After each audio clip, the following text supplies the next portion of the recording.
Okay, the first thing to do is to look at your equation as it is and identify what the parent function looks like.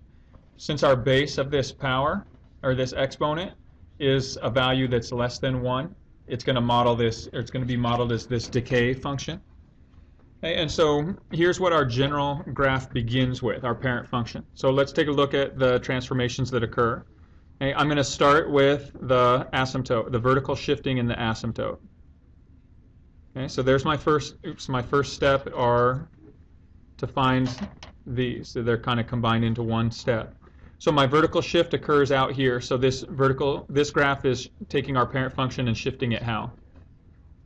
It goes +1, so up 1, which means our horizontal asymptote is going to get shifted up to y equals 1. Okay, so here's our horizontal asymptote.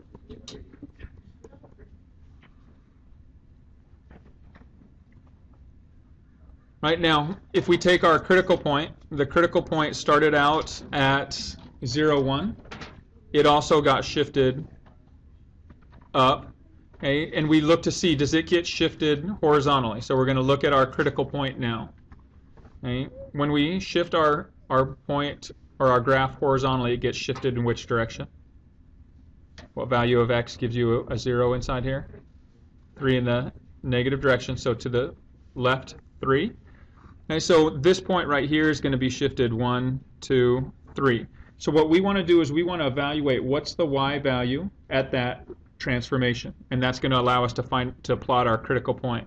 So when x is -3, we get a value of 0 in this exponent. This power is 0. So any number to the power of 0 has a value of 1. 1 times 2 is 2. 2 plus 1 is 3. So here we're going to have the point -3, and it's going to get shifted all the way up to 3. So we have this point -3, 3. And once we identify where that critical point is, our parent function is still going to have a similar shape unless it gets reflected. Is there any reflection here? No reflection. Is there a shrinking or stretching effect going on? It's a number that's multiplied out front that's greater than 1, so it's going to be a stretch. Okay, and so this graph is going to go up a little bit steeper. It's still going to have the same form, and it's going to approach this asymptote. Okay, and so this green graph is going to be the representation of our function. Okay, so we can identify the other pieces of information. So to the left, what is the left-hand behavior of this graph? It goes up or rises. What's the right behavior? It does go down, but more specifically, it approaches the asymptote. Okay, and then the domain and range. What's our lowest? Again, our domain goes from left to right. The lowest x value is -infinity. The highest x value is +infinity.